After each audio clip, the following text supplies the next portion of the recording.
The expansion of 1 plus 2x upon 3 की power minus 3 upon 2 will be. देखो यार, अब ये बहुत मुश्किल है, लेकिन अकल यूज़ करो। यहाँ की साइन देखो सबसे पहले तो। अगर यहाँ दोनों जगह प्लस है तो इसका मतलब है सारे टर्म प्लस होंगे। दोनों पे माइनस है तब भी हर टर्म प्लस होगी। एक यहाँ प्लस, यहाँ माइनस, यहाँ माइनस, यहाँ प्लस, तो ऑल्टरनेट चलेगी।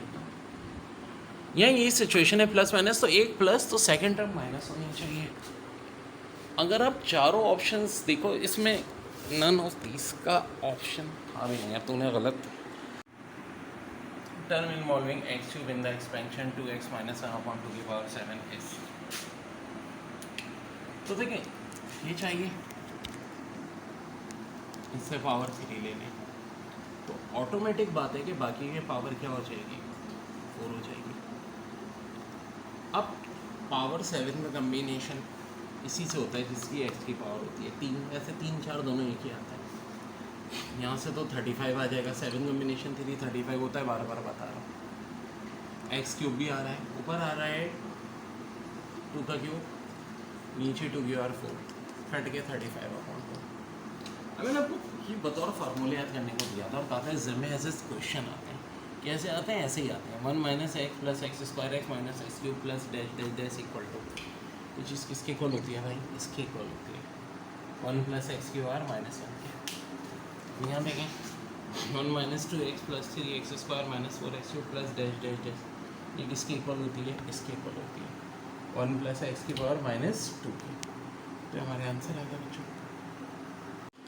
The expansion of 1 plus 2x upon 3 की power minus 3 upon 2 will be. देखो यार, अब ये बहुत मुश्किल है, लेकिन अकल यूज़ करो। यहाँ की साइन देखो सबसे पहले तो। अगर यहाँ दोनों जगह प्लस है तो इसका मतलब है सारे टर्म प्लस होंगे। दोनों पे माइनस है तब भी हर टर्म प्लस होगी। एक यहाँ प्लस, यहाँ माइनस, यहाँ माइनस, यहाँ प्लस, तो ऑल्टरनेट चलेगी। यहाँ ये सिचुएशन है प्लस माइनस, तो एक प्लस तो सेकेंड टर्म माइनस होनी चाहिए। अगर आप चारों ऑप्शंस देखो, इसमें नन ऑफ दिस का ऑप्शन था भी नहीं यार, तूने गलत। 5 सिफर का बड़ा अच्छा सवाल है। 3 प्लस रूट 2 की पावर 4 माइनस 3 माइनस रूट 2 की पावर 4 किसके इक्वल होगा?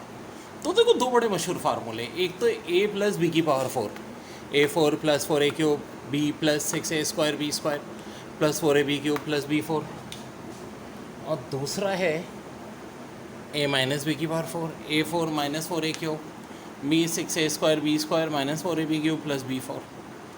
अब यहाँ है प्लस का निशान, यहाँ है माइनस का निशान, लेकिन बड़ा इम्पॉर्टेंट यहाँ कौन सा निशान है? यहाँ माइनस का निशान है।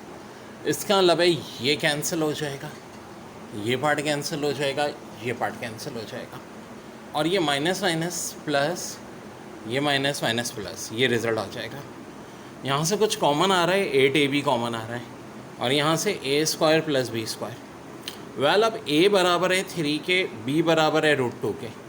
a 3 है, 3 का स्क्वायर 9, b रूट 2 है, रूट 2 का स्क्वायर 2, 9 प्लस 2 11, 11 को 24 से मल्टीप्लाई करें 264।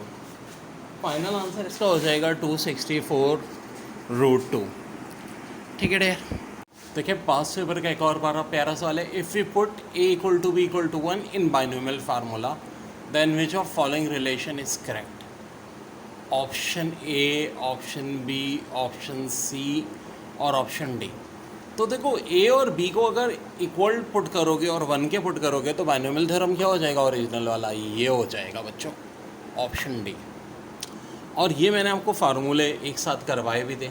देखिए, इस तरह से आते हैं 1 minus 2x plus 3x square minus 4x cube किसके इक्वल होगा? तो डेयर, अगर यहाँ स्क्वायर्स और क्यूब की कहानी ही चल रही है और ये 2 3 4 साइन भी आपको क्या दिख रही है? ऑल्टरनेट। तो एक प्लस एक माइनस वाला होगा, और इसका जो करेक्ट आंसर है वो है ये ऑप्शन सी। ठीक है बच्चों। a प्लस बी की पावर 5 आया था सवाल, नंबर ऑफ टर्म्स। तो बहुत आसान है, p प्लस 1 पावर से एक ज़्यादा होगी, पावर 5 है तो नंबर ऑफ टर्म कितनी हो जाएंगी बच्चों? 6 हो जाएंगी।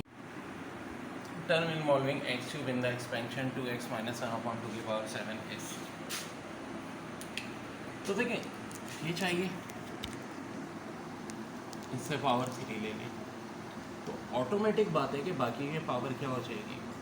4 हो जाएगी। अब पावर 7 का कम्बिनेशन इसी से होता है जिसकी x की पावर होती है 3, ऐसे 3 4 दोनों एक ही आता है। यहाँ से तो 35 आ जाएगा, 7 कम्बिनेशन 3 35 होता है, बार बार बता रहा हूँ। एक्स क्यूब भी आ रहा है, ऊपर आ रहा है 2 का क्यूब, नीचे 2 की और 4, कट के 35/4। अब मैंने आपको ये बतौर फार्मूले याद करने को दिया था और कहा था जिम में ऐसे क्वेश्चन आते हैं। कैसे आते हैं? ऐसे ही आते हैं। 1 - x + x² x - x³ plus dash dash dash equal to, तो चीज़ किसके इक्वल होती है भाई? इसके इक्वल होती है 1 + x³ - 1 के। यहाँ देखें 1 - 2x + 3x² - 4x³ plus dash dash dash, ये किसकी इक्वल होती है? इसके इक्वल होती है 1 + x³ - 2 के। तो हमारे आंसर आ गया बच्चों। एग्जामिनर को इतने आसान सवाल थोड़ी देता है।